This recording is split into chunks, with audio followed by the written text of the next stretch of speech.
Famille, nous sommes à la phase des preuves glissées dans le dossier du massacre de Stade du 28 septembre.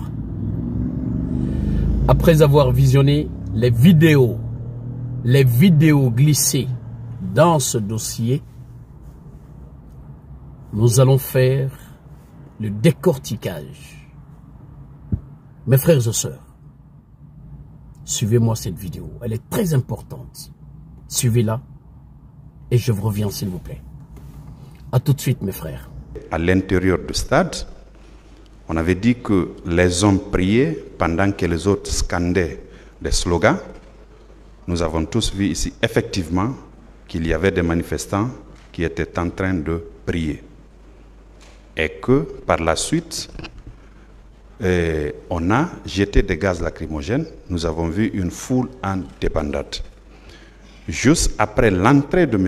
Jean-Marie Doré, paix à son âme, les tirs ont commencé. Ça a été dit ici et nous l'avons vu à travers la vidéo qui a été projetée. Monsieur le Président, Messieurs les assesseurs, sur l'une des vidéos également. Suivez très bien s'il vous plaît. Sur les éléments audio, j'allais dire, M. Selouda Diallo, M. Sidia Touré et M. Jean-Marie Doré, qui étaient tous invités de la Radio France Internationale, ont formellement dénoncé les bérets rouges et M. Aboubakar Diakité Toumba comme étant ceux-là qui ont fait les exactions au niveau du stade du 28 septembre. Et ça, c'était le lendemain ou le surlendemain des événements que tous ont dit que c'est à la rentrée des bérets rouges de la présidence, ils ont précisé que les exactions ont commencé.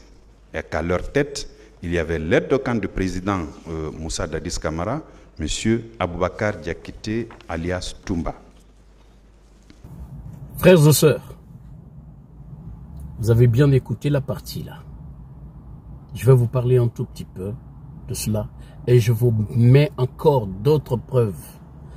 À part ces leaders politiques, les témoins qui sont passés à la barre, à savoir Bafoué et le général, je vais vous mettre leur témoignage pour vous dire la même chose que ces leaders politiques. Vous avez déclaré dans votre procès verbal de déposition de témoins ce qui suit. À l'intérieur du stade, il y avait des militaires dirigés par Toumba et son groupe et les unités du ministre Moussa Tchéboro Camara. Est-ce que vous confirmez cette déclaration aussi? Oui. Est-ce que les éléments de la garde présidentielle pouvaient quitter le camp pour le stade sans l'autorisation de leur supérieur hiérarchique? C'est pas possible. Et pour vous, ce jour-là, qui était leur supérieur hiérarchique? En ce moment, le commandant de la protection présidentielle, c'était Toumba. Après avoir écouté Général Bafoué, je vous laisse aussi écouter le général en deuxième témoin qui va vous dire la même chose. Suivez ça. Alors, quand vous dites que les bérets rouges étaient commandés par le lieutenant Toumba, de son vrai nom Aboubakar Sidiki Diakité, c'était lui qui les commandait effectivement. Vous l'avez vu donner des ordres à ces militaires-là? C'est selon, comme nous étions tous ensemble au camp Faya, il avait une équipe. Quand il sort avec ceci-là. Et ce sont ces éléments-là qui sont venus avec. Mais je ne l'ai pas vu en train de donner des ordres. Je ne sais pas comment ils sont venus d'abord au stade. Je les ai trouvés là-bas. Qu'est-ce qui vous fait dire alors qu'est-ce qui vous fait dire alors que ces bérets rouges étaient commandés par lui, selon ce que vous avez dit, je m'excuse, lors de votre déposition de témoin, que les militaires là, les bérets rouges là, étaient commandés par M. Toumba Diakité. Qu'est-ce qui vous fait dire que c'est bien lui qui les commandait? Bon, c'est lui, chaque fois on les voit au camp Faya là-bas, avec ces éléments-là, quand il descend avec ça. Et surtout, c'est au Taliki. On a dit que Toumba est venu avec ses hommes. Alors, mes frères, pour la manifestation du stade du 28 septembre, tous les militaires devaient être dans leur caserne. C'est cette décision qui a été rendue, que tous les militaires devaient être casernés. La question qu'on doit se poser, pourquoi les éléments de Toumba, qu'il avait l'habitude de gérer bien avant le stade du 28 septembre, se trouvaient au stade le jour de la manifestation? Alors que les consignes qui ont été données, c'est à ce que tous les militaires soient casernés. Pourquoi les militaires, les éléments de Toumba se trouvaient au stade du 28 septembre ce jour-là? Alors que Toumba vous a dit à la barre ici qu'il n'y avait aucun de ces éléments qui étaient au stade du 28 septembre. Tout le monde était au camp. C'est cette question-là qu'on se pose, mes frères et sœurs. Si vous voulez la vérité, c'est ça. Pourquoi lui-même Toumba a été au stade du 28 septembre, qui a dit aux gardes de capitaine Moussa Dadis Camara de veiller sur capitaine Moussa Dadis Camara. Il lui a dit, si capitaine sort ici, c'est toi que je vais mettre en prison. Écoutez-moi cette partie-là, s'il vous plaît.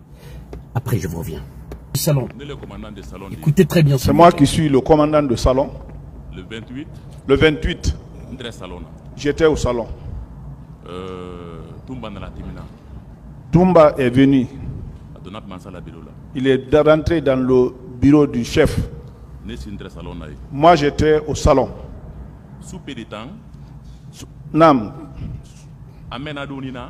Sous peu de temps. Toumba est sorti. Toumba est sorti. Il m'a trouvé au salon là-bas. Nam. Il me dit, Pablo, j'ai dit oui. Il dit, je suis dans mon bureau là-bas. J'ai dit, il n'y a pas de problème. Tout problème qui me fait signe. Si jamais le président sort derrière moi, c'est quand je viens, je vais t'arrêter.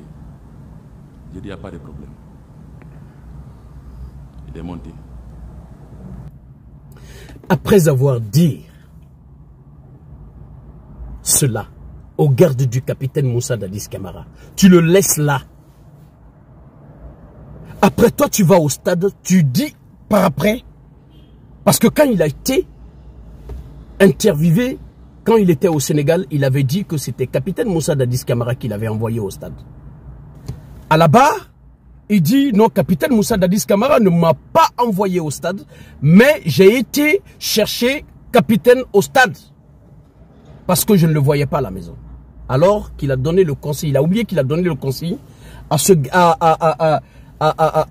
au garde de capitaine Moussa Dadis Camara que si Moussa Dadis Camara sort de là, que c'est lui qui va mettre ce monsieur-là en prison. Mes frères et sœurs, optons pour la vérité et acceptons ce qu'il faut dire. A tout de suite, mes frères. Monsieur Moussa Dadis Camara, lors d'une interview qu'il a accordée,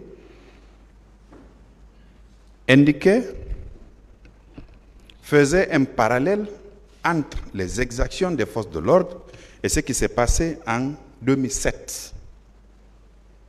Il disait qu'on se focalise sur les événements du 28 septembre, alors que les mêmes forces de l'ordre avaient fait des exactions en 2007.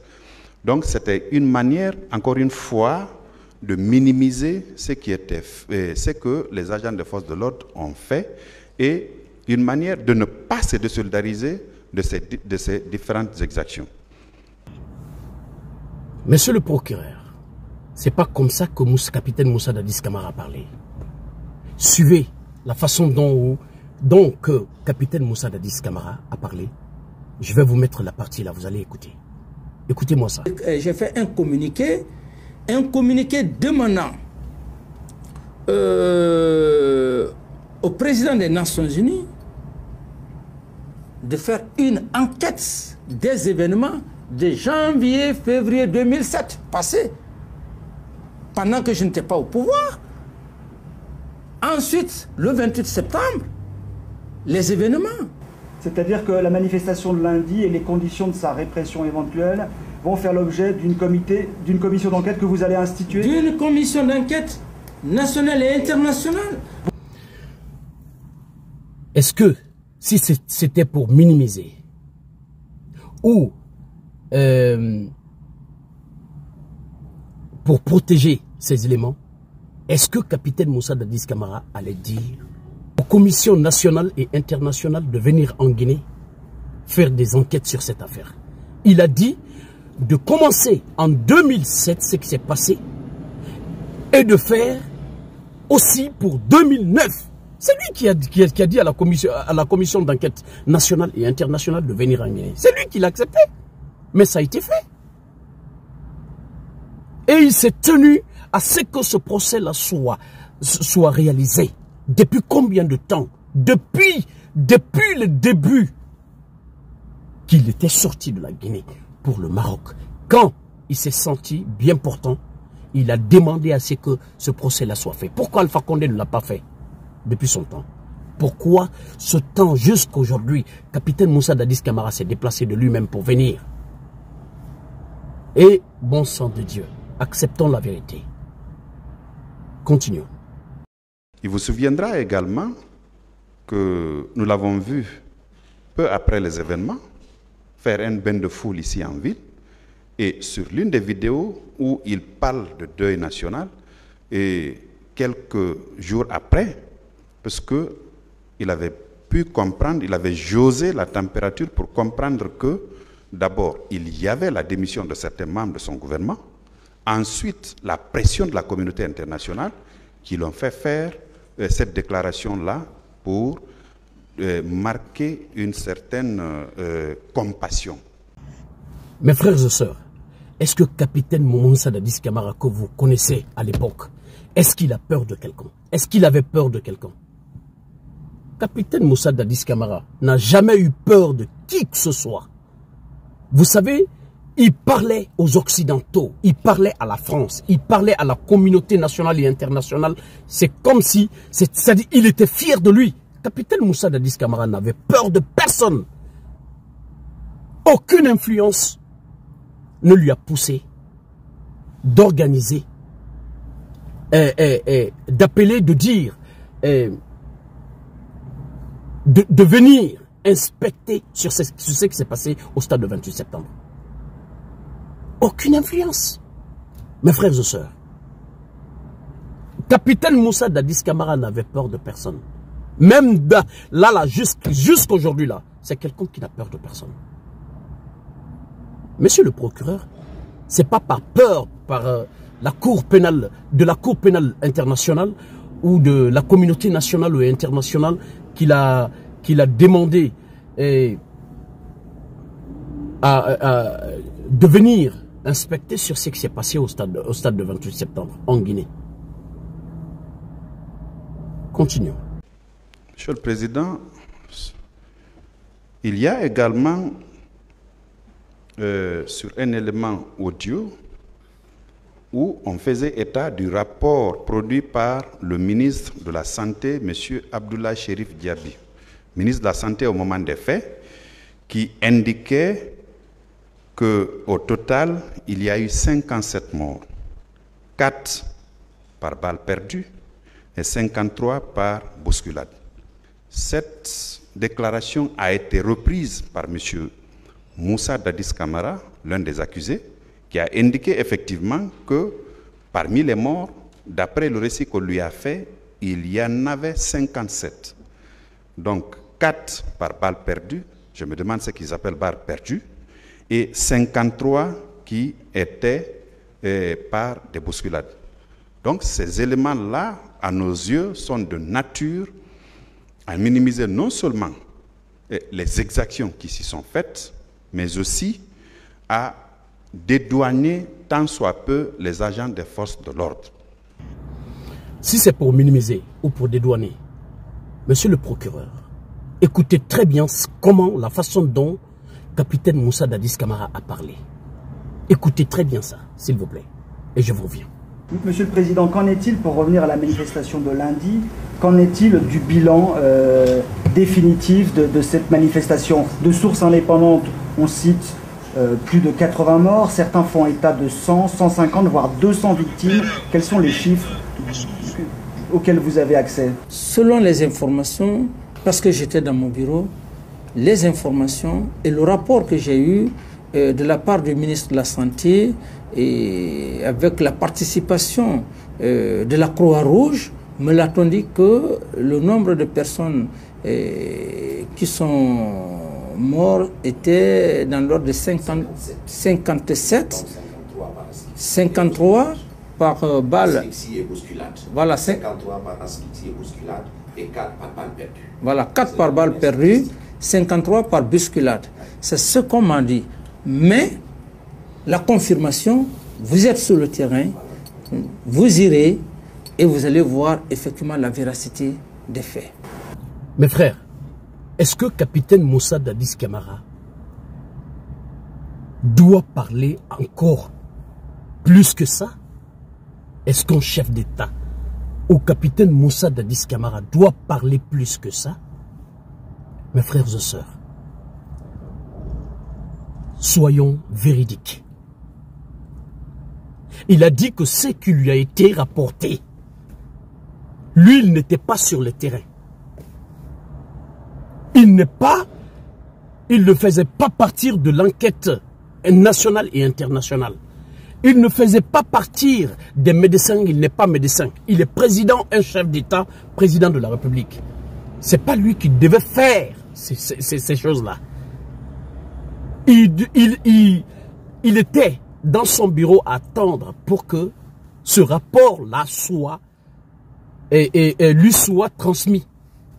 Mes frères et sœurs, il a dit que ce qui lui a été rapporté, il n'était pas là. Ce qui lui a été rapporté, c'est ce qu'il a dit, mes frères et sœurs. Il y a mieux que ça. La façon de parler, il y a mieux que ça. Continuons. Je veux faire observer 3 choses, Monsieur le Président. Contrairement à ce qui a été soutenu ici à cette barre durant toute l'audience, il ne ressort pas des vidéos qui ont été projetées ici, ni des déclarations, des audios que nous avons entendus, que le président Dadis était au Marokana au moment du 28 septembre. Il ne ressort pas des vidéos. Contrairement à une interprétation également qui est faite sur les déclarations du président Dadis dans les vidéos, notamment en ce qui concerne la compassion dont faisait allusion tout à l'heure Maître Pépé Antoine, aucun membre du gouvernement n'a démissionné entre la date... Bon, pas de réponse s'il vous plaît sur ce qui a été vu ici. Oui, justement. Parlons de ça. C'est ce que je veux dire, Monsieur le Président. Permettez, je vous en prie. Je veux tout simplement dire qu'il ne ressort pas des vidéos la déclaration par laquelle un membre du gouvernement aurait démissionné entre cet intervalle-là. Dernière chose, Monsieur le Président, honorable assesseur, dans les vidéos qui ont été projetées ici, notamment la rencontre entre le colonel Kigboro et les leaders politiques, il ne ressort nullement de cette partie de la vidéo que le colonel a communiqué au téléphone avec le capitaine Dadis. Je vous remercie. Mes frères et sœurs, il est où Maître Yumba? Maître Yumba, il est disparu là, hein, parce que là, on ne le voit plus. On ne le voit plus avec ces gros mots de français là. Avec ces mots recherchés là, on ne le voit plus. Son truc de Marokana là, les preuves là sont finies, presque finies. Hein. On attend Marokana, on attend. C'est lui qui disait que oui, j'ai des preuves. Il va connaître, il va voir. Capitaine Moussa Dadis, il va voir. Il va se mettre à genoux ici et demander pardon à la Guinée. Il va voir, j'ai des preuves, on a beaucoup de preuves. Maître Yomba, on ne lui voit plus là. Qu'est-ce qui se passe là? Il est où? Il a voyagé? Il est où? C'est pas possible. On n'a pas vu Marokana. Il n'y a pas eu d'appel entre capitaine Moussa Dadis Camara et colonel Keboro. Ce qui a été dit que capitaine Moussa Dadis Camara avait appelé colonel Keboro et colonel Keboro avait appelé capitaine Moussa Dadis Camara qu'il avait parlé, qu'ils étaient en train de parler au stade de 28 septembre. Que c'est lui, capitaine, qui a planifié tous ces massacres-là. Et ça ne ressort pas ici. Et vous avez vu le début de la vidéo. Il vient... Maître vient de le parler là, de le dire là. Le début de la vidéo, il y a Maître qui a dit que suite aux démissions de quelques ministres, que c'est à cause de tout ça que le capitaine Moussa Dadis Camara s'est précipité pour faire cette déclaration. Ce n'est pas sorti sur la vidéo et ça n'a jamais été le cas. Il n'y a eu aucun ministre qui a démissionné sur chose à l'époque. Mes frères et sœurs, continuons. Monsieur le Président, quant aux vidéos,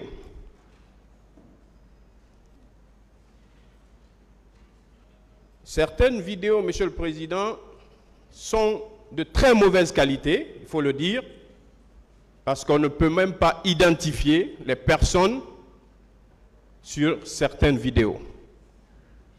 Notamment la partie où il y a un groupe de militaires armés faisait irruption. Monsieur le Président, sur cette partie, on ne peut identifier personne.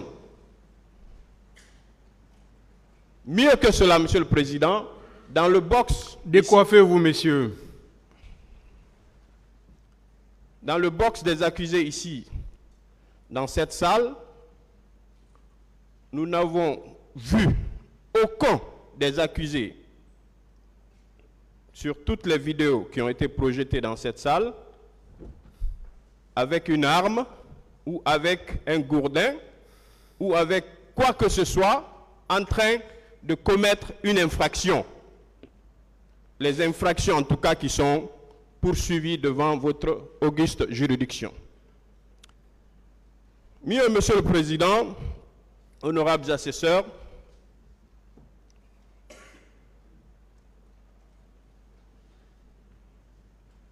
toutes les vidéos projetées, Monsieur le Président, pour la plupart en tout cas,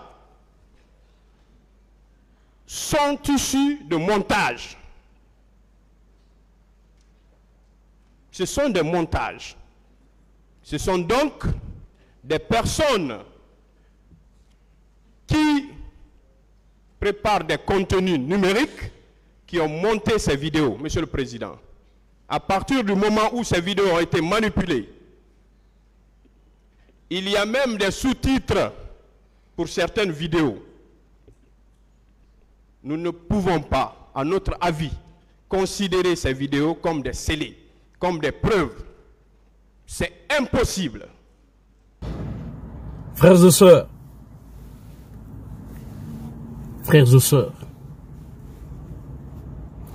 sur la vidéo, on n'a vu aucun militaire armé, soit avec des gourdins ou des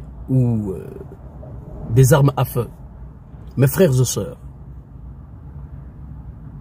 les personnes qui ont été au stade de 28 septembre massacrées là, je vous dis et je répète, c'était des illumos.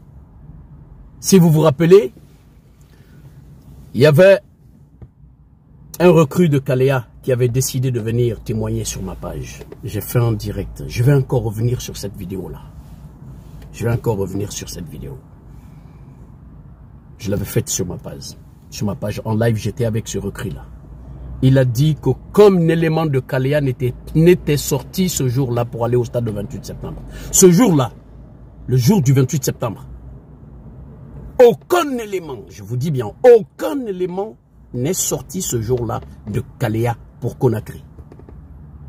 Ils étaient tous à Kalea ce jour. Les personnes qui sont allées massacrer au stade de 28 septembre, c'était des personnes qui étaient venues de la Sierra Leone. C'était des illumos. C'était des illumos. Vous avez vu, vous avez entendu, il y a beaucoup de témoins qui ont dit qu'ils ont vu des gens au stade de 28 septembre qui n'étaient même pas guinéens, qui ne parlaient aucune langue de la Guinée. Même feu Jean-Marie Doré l'avait même signalé, il l'avait même dit. Qu'il a vu 2 personnes là-bas parmi ces militaires, ces personnes qui tuaient les gens, il était catégorique que c'était des Ilumo. Alors les Ilumo étaient gérés par qui? Capitaine Moussa Dadis Camara vous l'avez dit, que les Ilumo étaient gérés par Général Sekouba Konaté. Si nous voulons dire cette vérité, la vérité dans ce problème-là, tout ce qui était à l'époque, ils n'ont qu'à venir se justifier. Ils n'ont qu'à venir s'expliquer. Si vous voulez la vérité dans cette affaire. Merci pour votre aimable attention, mes frères. Vive la vérité dans cette affaire. Dieu est grand, Dieu est là et Dieu viendra en aide pour connaître la vérité sur cette affaire. Ya Allah, Ya Rahman, Ya Rahim. Vive la Guinée. Vive la justice indépendante et vive les Guinéens. Que Dieu protège notre pays. Amin Ya Rabbi. Je vous remercie.